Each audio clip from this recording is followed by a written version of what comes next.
شكله ايه بقى؟ ايس كريم شكله تحفة. في عسل اسود هنا وطحينه تحت باينين، نور يعني فوق ايه؟ ايس كريم. طيب دوق وقول لي، عشان ايه؟ انا ما بفهمش منك حاجه يا يا عم. سلام يا سلام.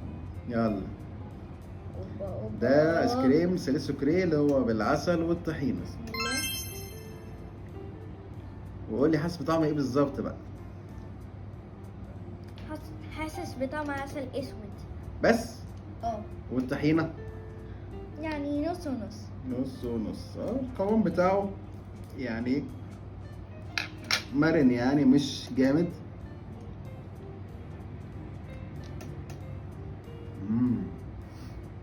جميل، يعني فعلا عسل وطحينه جدا، بس اكنك جبت عسل وطحينه دول حطيتهم في الفريزر، فطعمهم يعني واضح جدا جدا جدا. هات لي تاني، ده انا إيه رأيك؟ من الطعم.